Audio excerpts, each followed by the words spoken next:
ప్రియ సోదరి సోదరులారా, నేను నిన్నటి దినం మాట్లాడిన అంశం అది కంటిన్యూగా మీకు ఇస్తున్నాను.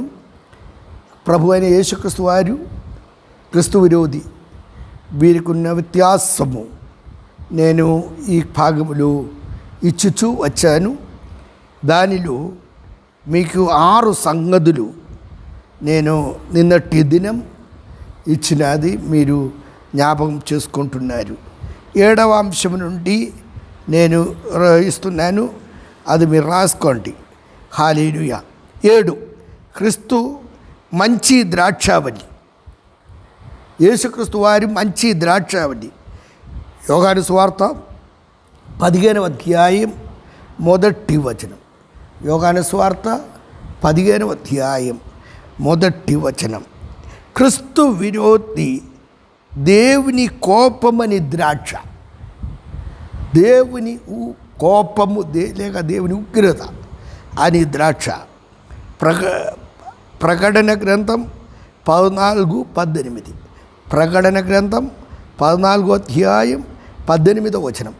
ఇంకొక మాటలో చెప్పాలంటే క్రీస్తు విరోధి కారు ద్రాక్ష. మన ప్రభు అయిన యేసుక్రీస్తు వారు మంచి ద్రాక్షావల్లి అయితే, ఈ క్రీస్తు విరోధి కారు ద్రాక్షావల్లి. దానికే దేవుని కోపమని ద్రాక్ష అని ప్రకటన 14:18లో మనం చూడగలుగుతున్నాం. మన ప్రభు అయిన యేసుక్రీస్తు వారిని గురించి సత్యము అని మనం పలుకుచున్నాము. యోహాను సువార్త 14వ అధ్యాయం 6వ వచనం. నేను సత్యమును జీవమును మార్గమునై ఉన్నాను. నేను మార్గమును సత్యమును జీవమునై ఉన్నాను. యేసుక్రీస్తు ప్రభువారు సత్యమై ఉన్నాడు. క్రీస్తు విరోధి మోసం చేయు శక్తి. దీనికి ముందు నేను ఆ వచనం మీకు చదివి వినిపించారు. 2 కొరింథీ 2వ అధ్యాయం 11వ వచనం. క్రీస్తు విరోధి మోసం చేయు శక్తి అంటే అబద్ధమాడేవాడు అని మనం చూస్తున్నాం. ఆయన అబద్ధం ఆడుతూ మోసం చేసే శక్తి అని మనం చూస్తున్నాము. 9 అంటే 7 క్రీస్తు మంచి ద్రాక్షావల్లి. క్రీస్తు విరోధి దేవుని కోపమని ద్రాక్ష. 8 క్రీస్తు సత్యమై ఉన్నాడు. క్రీస్తు విరోధి మోసం చేయు శక్తి. 2వ తెస్సలోని 2:11. 9 క్రీస్తు పరిశుద్ధుడై ఉన్నాడు. లూకా సువార్త 1వ అధ్యాయం 35వ వచనం. లూకా సువార్త 1వ అధ్యాయం 35వ వచనం. క్రీస్తు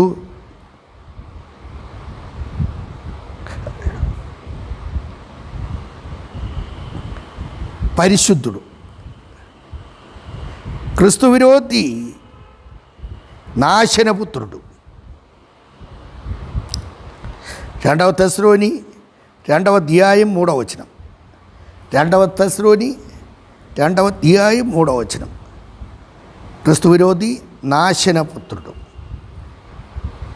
అదే 9.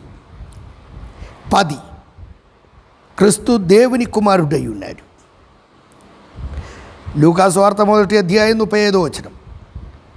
క్రీస్తు దేవుని కుమారుడై ఉన్నాడు. క్రీస్తు విరోధి పాపపురుషుడు.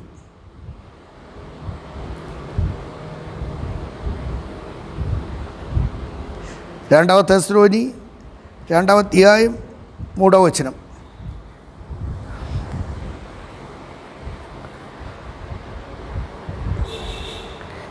లేకపోతే తిరిగి మీరు రాసుకోండి. నేను కొంచెం క్రీస్తు 9లో క్రీస్తు పరిశుద్ధుడు అక్కడ రాసుకోండి. క్రీస్తు పరిశుద్ధుడు. లూకా 1:35 క్రీస్తు విరోధి పాపపురుషుడని రాయండి. క్రీస్తు విరోధి పాపపురుషుడు. 10 క్రీస్తు దేవుని కుమారుడు. క్రీస్తు విరోధి నాశనపుత్రుడు. 2వ తెస్సలోని 2:3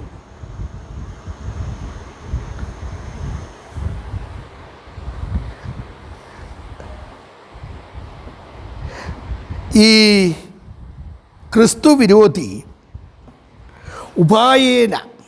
ఉపాయం పెట్టుకొని లేక మోసం చేస్తూ ఆయన అబద్ధమాడుచు ఎన్నో ఏ విధమైనను మరి ముఖ్యంగా ఇశ్రాయేల్ జనాంగమును అలాగూ ప్రభు అయిన యేసుక్రీస్తు వారు త్యాకడలో ఎత్తబడ్డని వారందరినీ సమకూర్చుకొని ఆయన అందరు నమ్మినట్టుగా చేస్తారని మాట. మరొకసారి కూడా చెప్తాను, ఇదిగో ఇతడు ఉపాయం అంటే అర్థమైనదని నమ్ముచున్నాను. లేకపోతే ఇతడు మోసం చేస్తూ ముఖ్యంగా ఈ ఇశ్రాయేల్ జనాంగమును అలాగూ ప్రభువైన యేసుక్రీస్తు వారి రాకడలు ఎత్తబడని క్రైస్తవులైన వారు వీరందరినీ కూడా తన స్వాధీనంలో పెట్టుకొని వారిని నమ్మించి ఆయన అందరినీ కూడా ఏకముగా సమకూర్చుకొని వస్తాడని మాట. ముఖ్యంగా ఇదిగో యూదులు ఇశ్రాయేల్ అనేక సంవత్సరం ఉండి వారికి ఆలయం కావాలి, మందిరం కావాలని AD 70లో తీతు అని రోమన్ చక్రవర్తి యెరూషలేము దేవాలయమును అనగా యేసుక్రీస్తు వారి దినముల్లో ఉంటున్న ఆలయము రాజైన హేరోదు 46 సంవత్సరం నుండి కట్టించిన ఆలయమని ఇశ్రాయేల్ అతిశయించుచున్న ఆలయమును AD 70లో తీతు ఏలబడిలో అది నాశనం చేశాడు. దాని తర్వాత ఇశ్రాయేల్కి ఆరాధించడానికి ఒక ఆలయం లేదు. వారి ఆలయం కొరకై ఎప్పుడు ఎదురు చూస్తున్నారు, ఎప్పటికీ వారు కనిపెట్టుచున్నారు, వారి మందిరం కావాలని కోరుతున్నారు. దానికి కావలసినంత వారి సమకూర్చి పెడుతున్నారు. కానీ ఎక్కడైతే దేవుని ఆలయం కట్టబడినదో మనం అది చూడగలుగుతున్నాము. సొలొమోను ఎక్కడైతే ఆలయం మందిరం కట్టించాడో అదే స్థలంలోనే మందిరం కట్టబడాలి, అక్కడ మందిరం కట్టబడాలని మనం చూస్తున్నాము.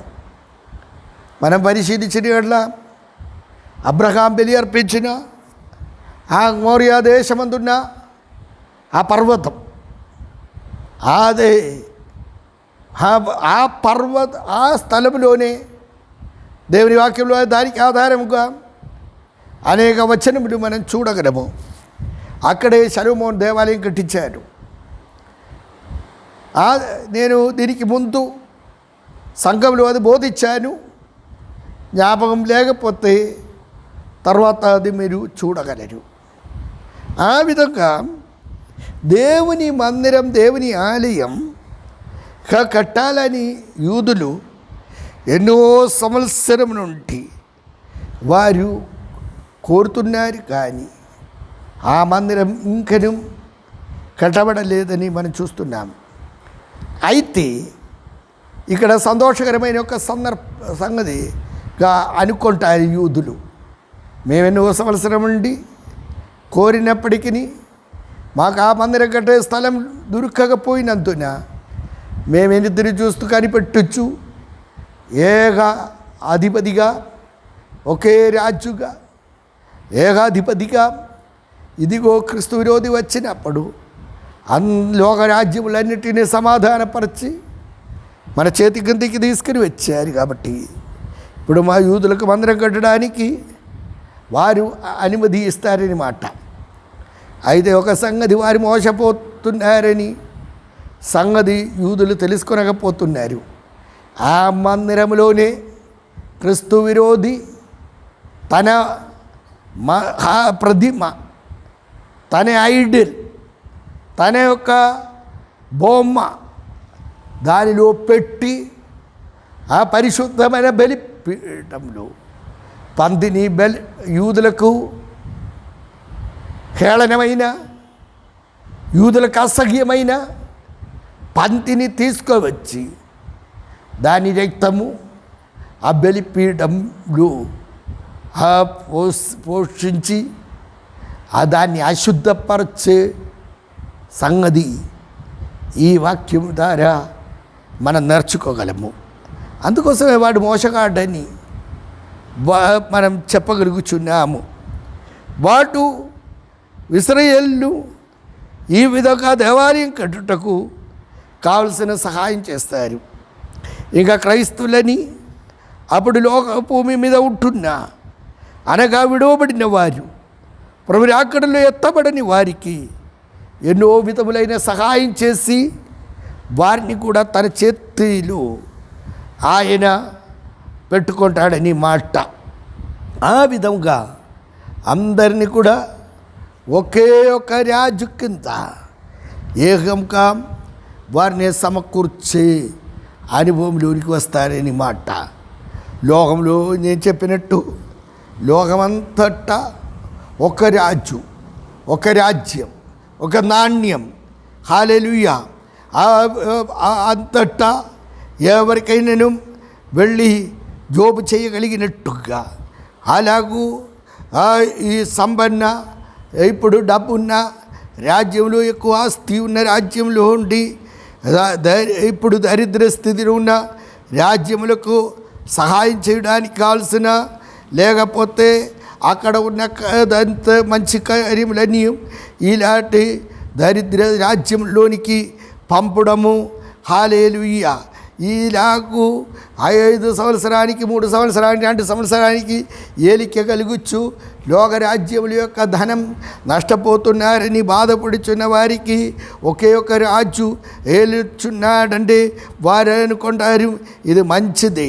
ఇలాగూ అబద్ధమును నమ్మడానికి ఉన్న హల్లెలూయా ఆ ఇదిగో ఆ శక్తిలో విశ్వసించుటకు, నమ్ముటకాయి వారిని అందరినీ సిద్ధపరుస్తారని మాట.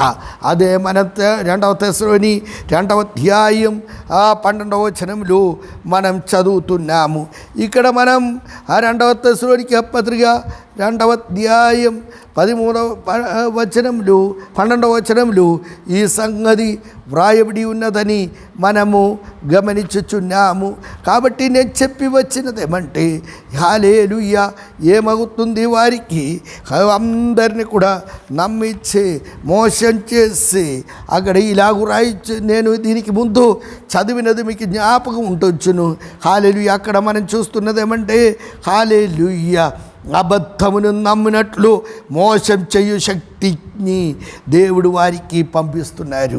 అదే క్రీస్తు విరోధి అని మనం గుర్తించవలసి ఉన్నాము, గమనించవలసి ఉంటున్నామని నేను తెలియచేయుచున్నాను. అబద్ధమును నమ్మినట్లు మోసం చెయ్యు శక్తిని అని అక్కడ వ్రాయబట్టి ఉన్నది. దేవునికి స్తోత్రం. కాబట్టి ఈ విధముగా వాడు అందుకోసమే ఆయన తెల్లని గుర్రం మీద రాబోచున్నారు. హల్లెలూయా, రాబోచున్నాడు అని నేర్చుకోవాల్సిందే. ప్రభు మొదటి రాకడలో హల్లెలూయా మనము చూస్తే అనగా కన్యమరియములో ఆయన శరీరం తీసుకొని ఈ లోకంలో 33 సంవత్సరం ఉన్నారు. అప్పుడు ఎవడైతే ప్రభువును అప్పగించుకున్నాడో వాని యొక్క దృష్టాంతముగానే కొంతమంది చెప్తాడు ఆ యూదాయే తిరిగి ఈ క్రీస్తు విరోధిగా రాబోచున్నాడని. అది మనం స్పష్టంగా చెప్పలేము. కానీ వచ్చేవానికిలో కూడా ఆ యూదా యొక్క స్వభావము, యూదా యొక్క ప్రవర్తన లోనే వాడు వస్తాడని మనం చూస్తున్నాము. మనము చూసిన ఎడలో ఈ యూదాను పిలిచిన మాట మనం చూస్తే అది మనము చూడగలుగుచున్నాము. అక్కడే యోహాను సువార్త 6వ అధ్యాయం 70వ వచనంలో ప్రభు యూదాను సాతానని పిలిచినట్టుగా మనం చూస్తున్నాము. హల్లెలూయా. యూదాను సాతాను, ఎందుకంటే ఆయన ఎన్నుకున్న తర్వాత మీలో ఒక్కడు సాతాను అని ప్రభు చెప్పినట్టుగా యోహాను సువార్త 6వ అధ్యాయం 70వ వచనంలో మనం చూస్తున్నాము. మరి ఆయన్ను నాశపుత్రుడు తప్ప అని చెప్పబడుచున్నాడు. యోహాను సువార్త 17వ అధ్యాయం 12వ వచనం. యోహాను సువార్త 17వ అధ్యాయం 12వ వచనంలో నాశనపుత్రుడు తప్ప అని యూదాని గురించి మనం చూడగలుగుచున్నాము. క్రీస్తు విరోధిని గురించి మనం ఇక్కడే నేను చూసాము. నాశనపుత్రుడని 2వ తెస్సలోనిక పత్రిక 2వ అధ్యాయం 3వ వచనంలో మనం చూడగలుగుచున్నాము. యూదా ఉరివేసి చంపుకొని తన స్థలంలోనికి వెళ్ళారని మనము పేతురు యొక్క బోధలో మనం చూడగలుగుచున్నాము. అపోస్తలుల కార్యం 2వ అధ్యాయం 24వ వచనంలో ఇదిగో వారు తప్పిపోయిన యూదా స్థానంలో మరి ఒక్కరిని ఎన్నుకోవాలని 2 మనుషులను పెట్టారు. ఒకడు యోసేపు, మరి ఒకడు మతి. వీళ్ళిద్దరిని పెట్టుకొని అక్కడ ప్రార్థించుచున్న ప్రార్థన అపోస్తలుల కార్యం 1వ అధ్యాయం 24వ వచనంలో చదువుతున్నప్పుడు ఇలాగ చదవగలుగుచున్న తన చోటికి వెళ్ళను, అతడు తన చోటికి వెళ్ళాను అని చెప్పబడి ఉన్నది.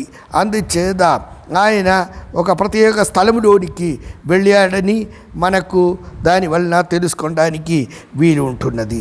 ఇంకొకటి, క్రీస్తు విరోధి ఒక ప్రత్యేక స్థలంలోంటి వస్తాడని వ్రాయబడి ఉన్నది.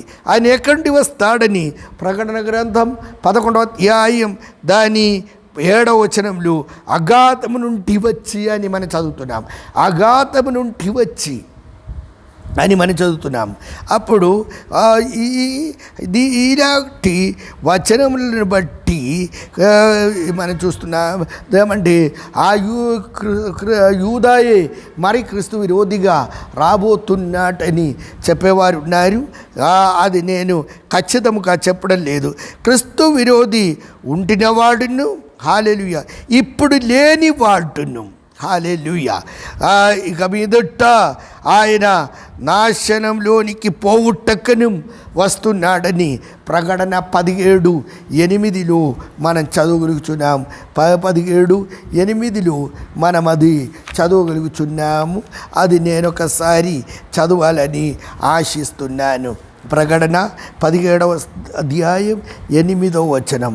నీవు చూచిన ఆ మృగము ఉండను కానీ ఇప్పుడు లేదు, అయితే అది అగాధ జలములలో నుండి పైకి వచ్చుటకును నాశనమునకు పోవుటకును సిద్ధముగా ఉన్నది.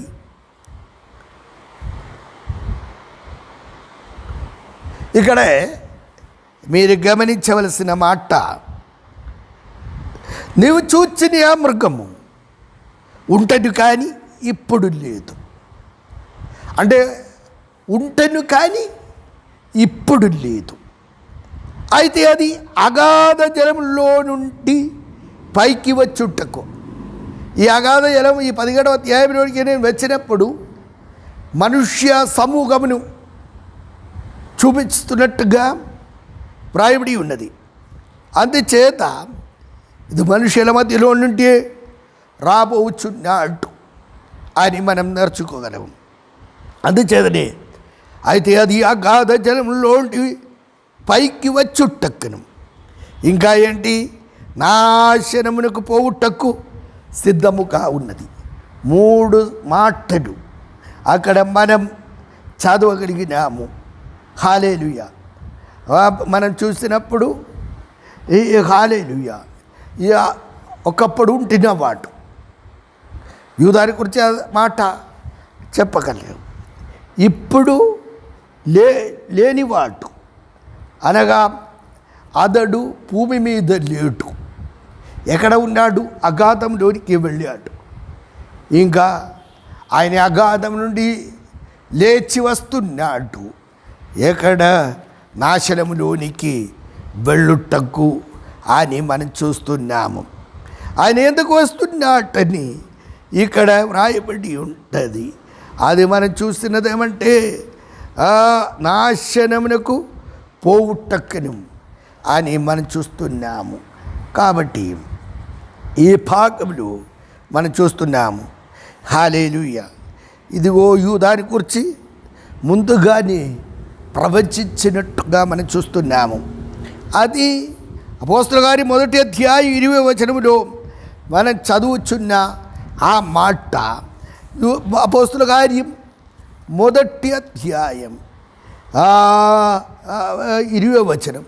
అది కూడా చదివి వినిపించాలని నేను ఆశిస్తున్నాను. అక్కడే చెప్పిన మాట ఇలాగూ మనం చదవగలుగుచున్నాము. ఆ మాట అదేమంటే అదని ఇల్లు పాడైపోవును గాక, దానిలో ఎవడిను కాపురం ఉండగా పోవును గాక, అదని ఉద్యోగము వేరొక్కడు తీసుకొనిను గాక అని కీర్తన గ్రంథంలో వ్రాయబడి ఉన్నది కదా. అంటే 109వ కీర్తన 8వ వచనం, 109వ కీర్తన 8వ వచనంలో అండి ఇక్కడ ఎత్తి చెప్తున్నట్టుగా మనం చూస్తున్నాము. హల్లెలూయా. ఇదిగో మనము ఆ మాట చెప్తున్నది యూదాని గురించి మాట్లాడిన మాటే మనం ఇది చూడగలుగుచున్నాము. అదని ఇల్లు పాడైపోవును కాక, దానిలో ఎవడిని కాపురం ఉండకపోవును కాక, అదని ఉద్యోగము వేరొక్కడు తీసుకొనును గాక.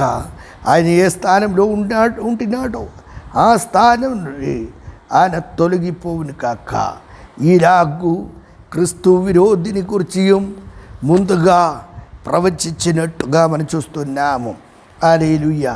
దానియేలు ప్రవచనం 11వ అధ్యాయం దాని 21వ వచనంలో దానియేలును గురించి వ్రాయబడినట్టుగా మనము దేవుని వాక్యం నుండి నేర్చుకోగలము. అది కూడా నేను చదివి వినిపించాలని కోరుచున్నాను. దానియేలు ప్రవచనం 11వ అధ్యాయం దాని 21వ వచనము. అతని పక్షమున శూర్లు లేచి పరిశుద్ధ స్థలము కొట్టను అపవిత్రపరిచి అతని అనుదిన బలి నిలిపివేసి నాశనమును కలుగచెయ్యు హేయమైన వస్తువులను నిలువపెట్టుదురు అని ఇది క్రీస్తు విరోధిని గురించి వ్రాయబడినది. మీరు ఆ వచనం పరిశీలించి చూసుకోవాలి. 11:21 కూడా నేను చదవాలని కోరుతున్నాను. అక్కడ ఏమున్నదంటే దానికి బెదలుగా